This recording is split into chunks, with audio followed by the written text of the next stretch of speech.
Chapter 20: Fire on the Water. Caleb could hear the heavy sighs and grunts of his horse Teddy protesting the hurried pace. The narrow trail before him made even more difficult to follow, due to the darkness of the night, the thickness of the wooded countryside, and the dim light of the half-moon. On and on he and Teddy ran as fast as he could. There besides him was the creek he followed, the old bridge he and Stephen saw by the river, and then an oval sign with the number 294, and next he saw the ruins of an old factory silhouetted in the moonlight, and finally the hedgerows of shrub oaks and pines along the trail. Caleb struggled to commit every detail of the trail he followed to memory. It was as if he knew that someday he might need to follow this trail again. "Sorry, Ted, but we have to hurry to make it in time," whispered Caleb into Teddy's ear. Behind him he could hear what he believed to be the sound of the pounding of hooves in the mud, as the others in his group were also struggling to follow the narrow trail as he was. "We must hurry," he thought. "Faster, faster," he yelled to Teddy, who was picking up his pace even though Caleb was sure he wouldn't be able to continue it for much longer. They sped along the wooded trail for nearly a mile or two, as they reached a rising ridgeline that crested at the top of a small hill. Caleb gave Teddy the signal to slow and come to a stop. That's when he saw a large ship in the distance, a few hundred yards away, resting along the side of the river, pulled into a dock near the shoreline. There were lights lit up all over it, as well as along the dock and shoreline. Her sails were still folded up, and even at this distance, Caleb could see groups of people being led up a ramp onto the ship's main deck.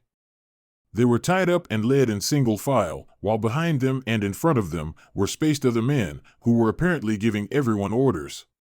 Suddenly, Caleb realized the pounding sound of the riders following behind him had stopped. Now, all he could hear was a single rider approaching. "Is that you, Nico?" he said, keeping his voice low. When he turned around, Caleb saw him again. It was the older Caleb, moving up slowly on the horse he rode, bringing his horse up to the side of Teddy and watching along with him as the scene unfolded on the ship in the distance. "So, where are my friends, Nico and Peter?" insisted Caleb, now realizing that this was another one of his dreams, but not wishing to let the old Caleb get the best of him. The old Caleb was silent as he continued watching the ship. "Why are we here? What is this supposed to be telling me?" Caleb asked, growing impatient with his elderly doppelganger. Old Caleb began slowly walking his horse around Teddy as he spoke, all the while keeping his gaze fixed on the ship. "Think of your visions as windows into important moments in the journey of your life, Caleb. This is the window where something important in your journey will begin," he said. Caleb began to speak again, but was interrupted. "This is also a window where something in your journey will end," said old Caleb. Before young Caleb could get another word out of his mouth, the scene before him had changed. Caleb felt a slight wave of nausea come over him, and then as he looked up again, he and old Caleb were standing near a railing on the uppermost deck of the ship, observing the scene unfold below them.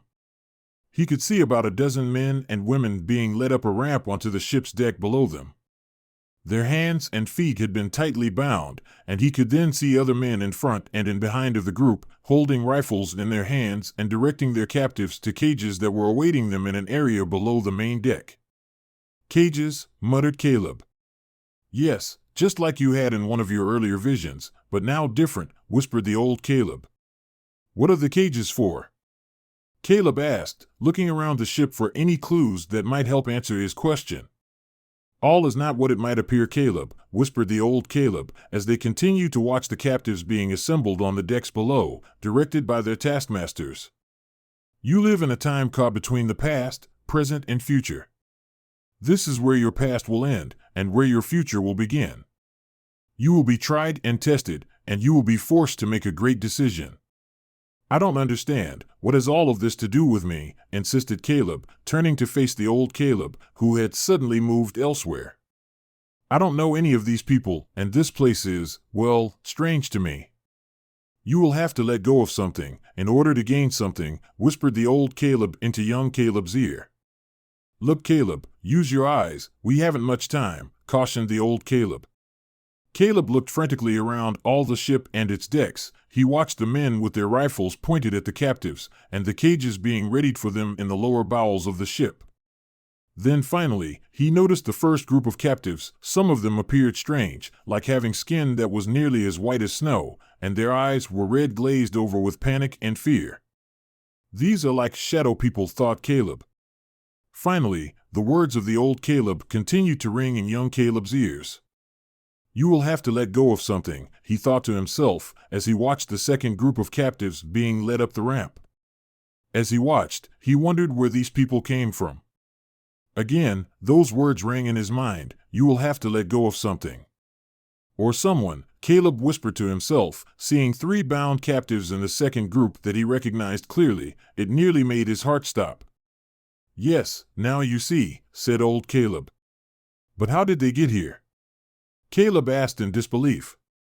There below them, Caleb could see his brother Stephen, Peter, and Mark Redding, all being led up the ramp to the ship, hands and feet bound and being directed to the cages awaiting them in area below the main deck. Caleb started to call out to them but was stopped by the old Caleb. They can't hear you, remember? These are only visions in your mind. You are but only looking through a window, he said. Caleb began to feel his chest swelling up with anger deep inside, and anger that he had never felt before. More than just anger, a passion to understand, to control what he was seeing unfold before him.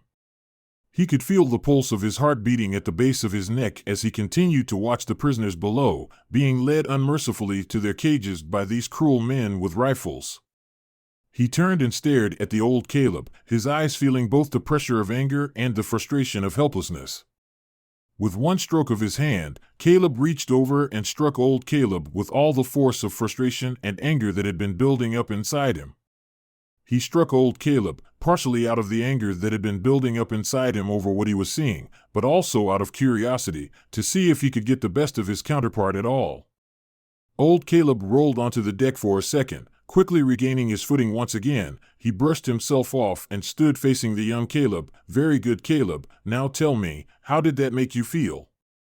He asked. It made me feel good. Why do you keep on teasing me with impartial truths and half-lies? Demanded young Caleb.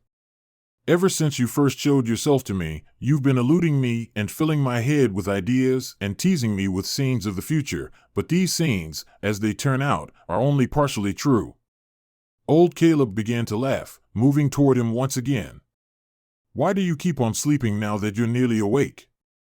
When will you realize you have just as much control over your visions as I do mine? Caleb wanted to wake up now. This was enough for him. Never had any of his visions felt, well, as intensely emotional and personal as this one did now.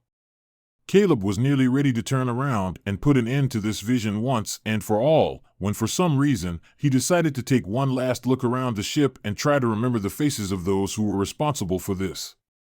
That is when he caught sight of the last 2 captives in the second group coming up the ramp with hands and feet bound. There was Martha and Elsa. His heart suddenly felt as if it weighed a ton.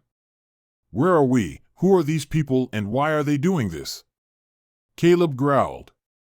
Very good, Caleb. You're beginning to understand. When the time is right, you will awaken, and the world you once knew will forever be changed. Before Caleb could respond, he had returned to his earlier vantage point from crest near the top of the small hill, and Caleb realized he was again sitting on Teddy, and now he was alone. Hello, he called out, but no answer came. Caleb squinted his eyes to see in the dim moonlight to see if the old Caleb was anywhere around him, even moving Teddy carefully around in a circle, but he was gone. The ship? He thought. He had nearly forgotten about the ship in his search for the old Caleb, but the sound he heard next shook his attention back to it. By the time Caleb returned to the top of the hill, where he could see the ship once again, he saw the beginnings of fire breaking out on its decks, and he could hear gunfire. Then he heard screams and shouts, and he saw several people jumping over the side of the ship and into the water. The gunfire continued for a little while longer when he heard a loud blast that nearly knocked him off Teddy. When Caleb looked out again at the ship, he could see a large fireball rising from its aft, and then Caleb saw the ship beginning to slowly lean over to one side as it rolled into the water. Then Caleb awoke. Caleb quickly sat up in his cot, and for a second he was unsure of where he was. Maybe, he thought, I am still at home and the whole incident with Peter and Martha and the snake never happened. Then Caleb looked around the room once again and realized he was still sleeping in Miss Chelina's main room. It must be early in the morning, since the sky outside was still dark, save for the moonlight that barely trickled in through the windows. Caleb looked around and saw Nico still sound asleep, lying stretched out in his cot on the other side of the table. He was grateful that his dream hadn't disturbed anyone else. Caleb watched Nico, envious of him for being able to sleep so soundly. He grabbed his pillow and flipped it over several times, then sunk his head once again into its softness. Pulling up his covers to his chin, Caleb stared for a while at the ceiling, going over and over his latest vision until finally, he drifted off once again to sleep. You have been listening to Caleb Elgin, The Rise of the Clans by David E. Farmer. Also available on Amazon Kindle. More chapters coming soon. Thank you for listening. Have a great day. Bye-bye.